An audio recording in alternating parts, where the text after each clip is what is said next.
All right, so I want to talk to you a little bit about speech um, topics and persuasive speech topics in particular, and tell you that there are three types of persuasive speeches: proposition of fact, proposition of value, and proposition of policy.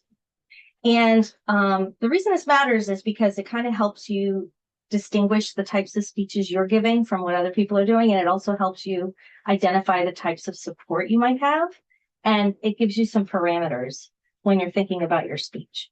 In a proposition of value, you don't have to give a policy implication, for example, but you might. And then that would be a choice, but you don't have to. So let me tell you about the difference between the three and see if you can identify which type you are giving.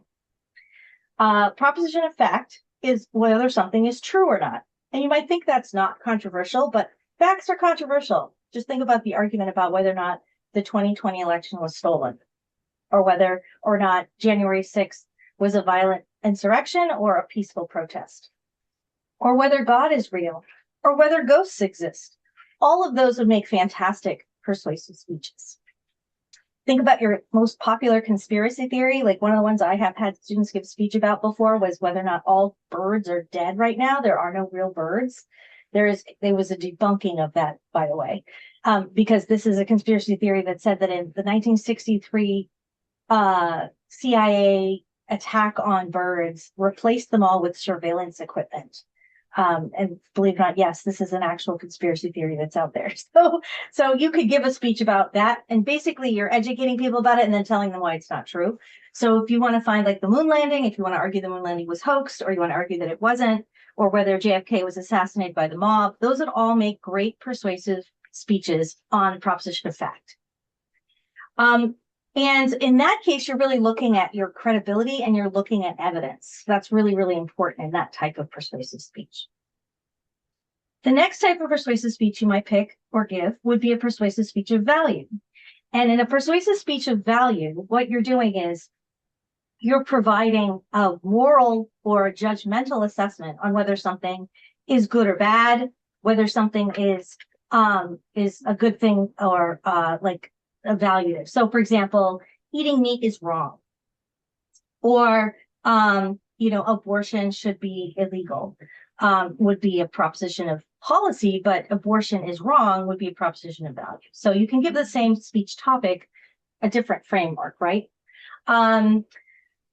You could say something like, goth is beautiful.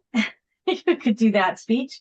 You could talk about how like Harry Potter is satanic, could be seen as a persuasive speech of fact, but you could also potentially make that be a persuasive speech of value if you're like evaluating why Harry Potter is a bad book.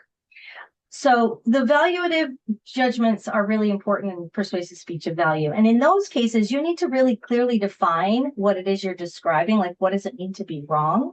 What does it mean to be ugly if you're saying something is ugly? And that would be part of the persuasive speech of value. The third type of persuasive speech is a persuasive speech of policy. And around 80% of speech topics tend to be persuasive speeches of policy because we tend to think about things in terms of what we would do about them. But they don't have to be that type. I'm just saying that tends to be what people think about. So if you think about your speech topic, you might have said things like, jaywalking should not be illegal, or bikes should have the right of way everywhere, right? That people who drive cars should be taxed higher to encourage walking, right? You could also give a speech that says something like school lunches should be free everywhere, like even in community colleges, like, so that you give these policy implications often have values. So you might talk about values, but they don't necessarily have as much of an emphasis on value if they're policy speech. You might be talking more about the implications of how to implement this policy or why this policy would work. So those are the three types of speeches, and I'll stop there and give you some time to think about how your speech topic fits into one of these three categories.